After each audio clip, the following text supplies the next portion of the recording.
Modou May Samb di jóge Daaru Samb li ma ciy wax comme li ko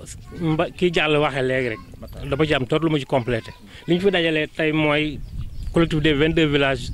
yi amul courant ci commune Thiénaba ñoo fi daje tey di du jàmbat sax fàttali autorités yi la parce que xam nañ ne courant du lu ñuy dem ci marché bi jënd ko mais dañ leen di fàttali parce que waxoon nañu ko ay yoon di leen fàttali ñu gestuñu parce que courant ku ne xam nañ léegi kenn mënut a dund te amoo courant kon collectif bi ni ko Matar waxee tey xew-xew yee bari mais ñun ñëpp waroon a ñëw waaye nag ñu ci bari ñëw nañ ñu ngi fàttali autorités yi di ko jaare ci le maire xam nañ ne def na ci ay jéego ndax def na ci ay jéego bari na dëkk yu yóbbu courant mais du tee ñu fàttali ko comme yaakaar naa Matar wax na ci lu bari loolu moo collectif li dajale woon ñaar fukki dëkk yeeg ñaar ci fii ci Mbayeen ci kanam chef de village bi pour ñu dimbali ñu ci courant mu di àgg si ñun. asalaamaaleykum wa rahmatullahi taala wa barakaatu. maa ngi wax ci turu Matar Fall di chef de village ci kër Matar Fall ci commune Thiénaba région de Thiès. li waral nag ma jël kàddu di wax daanaka mooy problème yu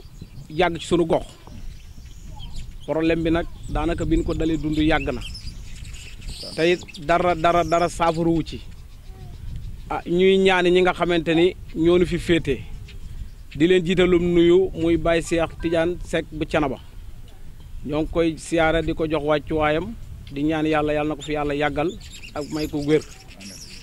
di nuyu monsieur le maire Talla Diagne di ko ñaanal moom it yal na yàlla yokk garaatam may ko wér di nuyu monsieur le sous-préfet yal na yàlla yàggal ko fi yàggal fi taxawaayam ak ñi muy liggéeyandool ñëpp di nuyu commune Thiénaba képp ko fi ne ñoo ngi lay tàllal loxo di ñaanit commune bi li nga xamante ni moo fi manqué tey jii moo waral sunu jël kàddu gi tey ndax commune bi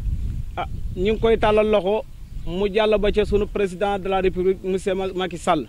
yàlla na yàlla yàggal ko fi moom it te may ko wér wax dëgg yàlla coow li bari na Sénégal waaye ñun daanaka liñ ci dugg bariwut waaye nag dañuy bëgg a sonn li waral suñ coono bii mooy commune Thiénaba yi ko jëkk ci commune bariwul fii commune yi ko fi jëkk bariwu fi mais li mu am li commune yi am genn wàll gi amu ko commune Thiénaba dara bu ma dee wax dama naan amu ko susuma dëkk yi nga xam ñooy jàkkaarloog Thiénaba benn dëkk boo xamante ni am na fi lu ñu mën a wax lii courant amu fi te ñu ngi jàkkaarloog Thiénaba bis bu set mais taxuñu koo am aw yoon moom dañ ko jëlale commune Thiénaba benn yoon daf fi amul du benn yoon amu fi suuf si bari na te aw taxunoo amu yoon ñoo ngi ñaan loolu bu fekkee mën na jàll ba ci président mu dimbali nu ci lay war a soli di ko jaare ci ki nga xam ne moom la fi teg mooy Talla Diagne di ko ñaan moom itam ndax actuellement ni fii ne commune Thiénaba des na ñaar fukki village ak juróom benn yaakaar naa xuma bu ma juumut joo xamante ni du courant du ndox du yoon actuellement nii ñun suñu dëkk be ci forage su Diagne la ñu bokk mais forage bi fii ne dañ koo dagg ba la ca lu ci bari amul ndox mi du ñëw heure ba heure yi léeg-léeg guddi ngay jóg di wuti ndox Daaru Samb dégg naa loolu xew na fa tey loolu moom la ñuy dund ci gox bii ñu bëggoon ñu dimbali nu suñu gox bii dimbali nu suñu gox parce que nit ki amul lu dul fa mu dëkk te nag dëkk cim réew te munoo am ci réew ma dara loolu dafa mel ni que rek dëkkutoo ci réew ma metti na trop te loolu wax dëgg yàlla moom la ñuy dund te nag def na ay at tali Ila Touba baa ngi ni ñu jàkkaar lool dafa mel ni dafa xaaj suñu dëkk yi ndax boo seetee commune Thiénaba benn pont bu mag moo fi am boo xam ni boo yoroon tey oto bu mag mën faa jaar yi ci des yëpp ay pont yu ndaw la rek yoo xam ne sareet yeeg oto yu ndaw yooyu ñoo fi jaar kon xam nga loolu tamit lu metti la pont ba léegi ngay gis ne fii ne bu tawee day am ndox fi mu ne nii day am ndox bi day dugg ci biir doo mën a jàll bii day am ndox te ñaari pont yi ñoo am ci commune Thiénaba ñaari pont képp ñoo am ci commune Thiénaba ñu bëggoon ñu dimbali nu ci loolu ñii nga xamante ne ñoo fi teew nag dafa mel ni que xew moo fi am ndax dëkk yi fi wër yëpp dëkk boo ci laal tey dafa am xew te Mame Malick tey gii la nganam gi moo tax nit ñi teewuñu mais lu ñor population bi la lu nu ñor la lii daal laa ci amoon lu ma ci jàllale bu fekkee amul leen lu ngeen di laaj lii laaj amoon lu ma ci jàllale wasalaamaaleykum wa rahmatullahi taala. man nag maa ngi tudd Mbaye Sarr dëkk Mbayeen di soxna chef de village Mbayeen di yëkkat sama kàddu yi kàddu jigéen ñi ndax bu góor ñu waxee pare am seen doléance ñu kaas seeni droit ñun jigéen ñi war na noo kaas suñuy droit loolu la ma ñaar fukki dëkk yi ak juróom-benn jigéen yëpp boole kàddu gi jox ma ko muy nuy waxaat la ñu waxoon rek di waxaat suñuy bëgg-bëgg ci temps yi Macky Sall tolloo ci élection fii lañ toogoon wax suñuy bëgg-bëgg di ko ñaanal nag mu toog bu toogee it nu waxaat li nu waxoon ndax yàlla mu dimbali nu mook soxnaam madame Faye Sall di sunu moroomum jigéen di sunu naattongi nuy gisit muy dimbali sunu moroomi jigéen loolee ñooña bëgg noo ngi koy bëgg ndax dañuy liggéey ndax toogu ndax gis nañu ni muy liggéey di jàppale borom këram gox bii nu dëkk ci arrondissement Thiénaba noo ngi jàppale sunuy borom kër waaye dama leen a waxoon ni fii nu dëkk am nañu jafe-jafe lool ndax dama leen a wax ni góor ñi bu ñu nee ci àll bi liggéey bu ñu ñoralee jigéen ñi lañ koy jox nun dañuy dem luuma yi di jënd ka jaay ci dëkk bi fii la ñuy jënde bagage yi di ko jaay man mii wax ak yow biig laa fanaan si am naa 3 fan ci àll bi waaye ci jafe-jafe rek da nga jënd sa bagage doo am lu la yóbbu ndax lan oto yi ñàkk lu la yóbbu oto yi ñemewuñu suuf si benn dëkk yi sunu ginnaaw bari jafe-jafe bu ñu ñoralee nawet du ñu mën a dugg si ma waxoon leen ni jigéen ñi it dañuy ëmb juróom-ñeenti weer ba ko fukkeel nga war a accoucher ji fooy jaar boo dikkee ba ci ndox mi oto bi du jàll sareet nga am sareet est-ce que wóor na guddi ak jigéen wérul ju toll ci war a accoucher war ngaa am yoon woo xam ne boo tolloo diggante dem fa nga yaakaar ndimbal ñu dimbali la muy fan sunu Thiénaba fa la ñuy accoucher Fandène waaye fenn foo ci dem rek yaa ngi ciy jafe-jafe yàlla moo xam da nga yeggam dit kon nag nuy ñaan Talla Diagne monsieur le maire ñun de bi mu nee ci élection yi danoo taxaw teem jàppale ko xam na ne li mu bëgg li nu bëgg mënu ko bu neyoon ci poosam nun leer na ne Talla ak xolam ak njàmbaaram ak ngóoraam dina nu jàppale waaye noo ngi koy tàllal loxo fa loxoom joti suñu loxo jotiwu fa nuy tàllal loxo moom ma fa loxoom joti mu demal nu fa ndax nun fi loxoom jotiwul nun dañu koo taxawaloon teem fii dafa dikkoon wax ay bëgg-bëggam ci penc mi nuy tàllal suñu loxo ñu nu yaakaar ñëpp yóbbu ko ñu sànnil ko carte ba li mu bëgg mu am ko ndax moo nu waxoon ay bëgg-bëggam nuy tàllal noo ngi koy tàllal suñu loxo di tàllal madame Faye Sall sunu loxo jigéen lañu bëgg nañoo liggéey sonn nañu di ñaanal président fii mu toog yal nay njiglaayam noo ngi koy félicité di ko ñaanal yal na yàlla wéral ko toogaay bi yal na ko tiim te bañ ko tegu ci boppam noo ngi ñaanal soxnaam ak wér gu mu liggéeye ndax nun ko dimbaleegunu waaye gis nañ ñu muy dimbali toogul bëgg nañ nag ku nu dimbali waaye gis nañ muy dimbali sunu moroomi jigéen ñooñe nag bu ñëwee ci gox bi dina gis jigéen ñuy liggéey te bëgg nañ ko nu jàppale nee ko nanu jàppale Talla noo ngi lay ñaan nga tàllal nu sa loxo yow mi fa sa loxo joti nga jàppale nu. Je m'appelle Ousseynou Sow, habitant de la localité, principalement le village de Darou Samb, village dépendant de Bangadj, qui est le village mère. Bon, notre présence ici aujourd'hui, c'est tout simplement des problèmes de revendication, des problèmes de doléances que nous avons toujours suscités, mais nous n'avons pas de résultat. Le reste du problème, nous saluons au passage d'abord le khalife général de Thiénaba, Cheikh Ahmed Tidiane Seck, et le chef de village de Mbayeen, Modou Mbaye,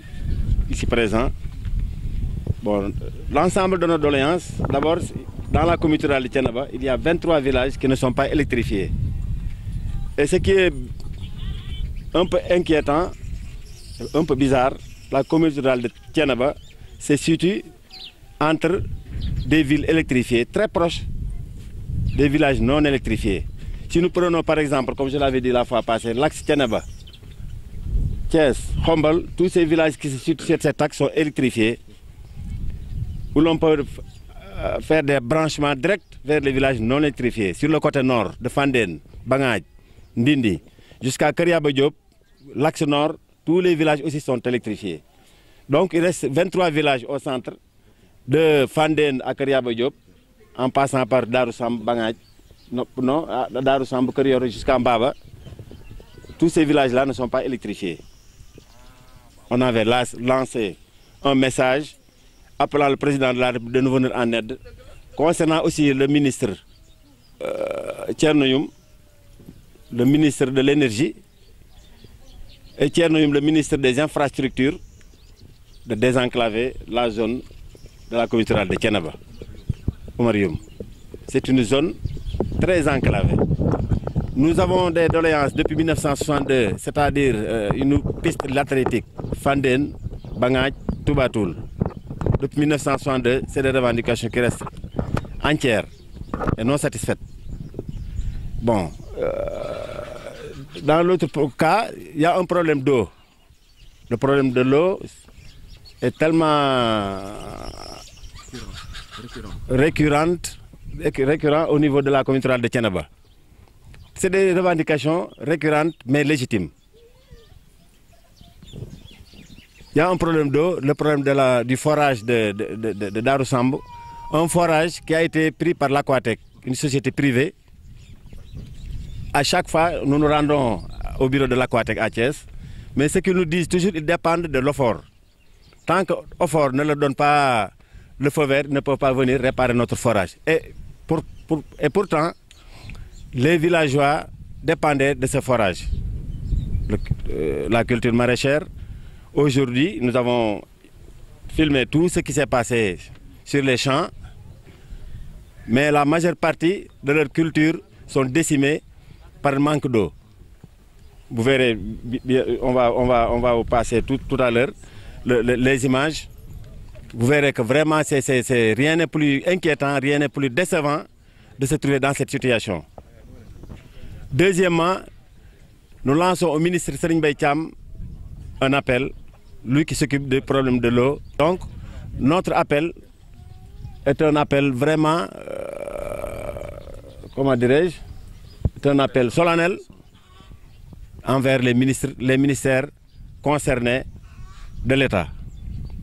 Deuxièmement, il y a le problème de l'autoroute Ila Touba. L'autoroute Ila Touba sépare la communauté rurale de Thiénaba en deux parties, des villages voisins, des villages qui étaient faciles à l'accès, mais aujourd'hui, de part et d'autre de l'autoroute Ila Touba, nous avons énormément de problèmes. Pour quitter le nord vers le sud, pour quitter le sud vers le nord, il y a un seul issue qui est le passage de Mbayène.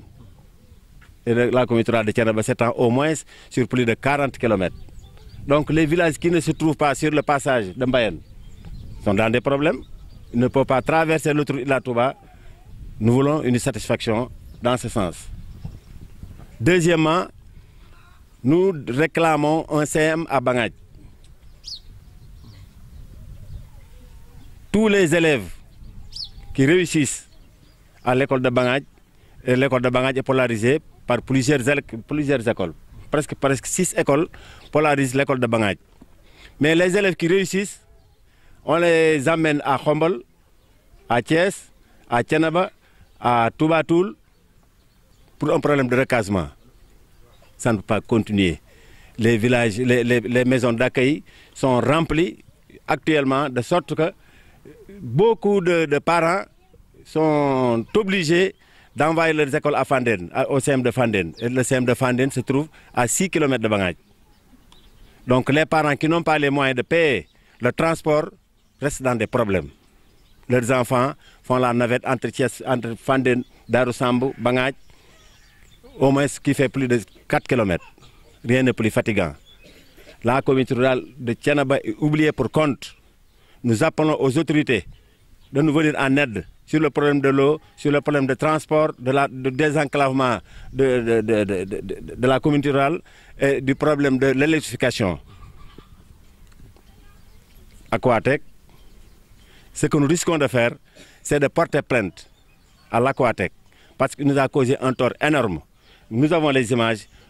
Toutes les cultures maraîchères sont décimées par un manque d'eau. Cela ne peut pas continuer. Vous ne restez pas dans l'ombre et vous nous laissez au soleil. Cela est inacceptable. Donc c'est un appel que nous lançons vers les autorités compétentes pour venir régler ce problème avant qu'il ne soit trop tard. Il y a un quatrième problème que j'ai mentionné ici, l'éradication des villages hameaux. Il y a des villages hameaux qui dépendent des villages maires et qui ne reçoivent rien des autorités locales. Ils sont laissés pour compte. Nous voulons régler ce problème-là au niveau des autorités supérieures pour qu'ils viennent régler ce problème. Vraiment, nous sommes fatigués avec les villages hameaux. Je ne sais pas comment un village hameau peut exister, un autre village maire. Et quand les autorités locales ont des dons ou autres qu'ils soient, les villages hameaux n'en bénéficient pas du tout. Ces villages dans la communauté rurale de Thiénaba font presque, c'est presque la moitié, hein, parce que chaque village est dominé par un autre village. Ça date de l'Antiquité et cela doit être éradiqué totalement. Ça ne nous règle aucun problème. Le village hameau Darou Samb fait partie des villages hameaux Kër Khardjey, Demodja, Kër Mboudou, Mbayen, ici là où nous sommes actuellement, Kër Malick Dieng, Ndamlo, Njaañ, Kër Yoro Sadio, Kër Mbaye Gueye, Mbalen, Ngomen, sont nombreux. On ne peut pas citer tous ces villages qui sont dépendants. Cela ne fait que nous retarder. Mbalen aussi fait partie des villages hameaux dans la communauté rurale de Thiénaba et à travers même le pays. C'est que le problème de village hameau doit être éradiqué totalement au niveau national. Moi, c'est ça mon appel. Et au niveau de la communauté rurale de Thiénaba, en tout cas, les villages hameaux ne bénéficient de rien des autorités locales, ni de la mairie, ni de la sous-préfecture. Donc cela doit être vraiment banni et laissé pour compte.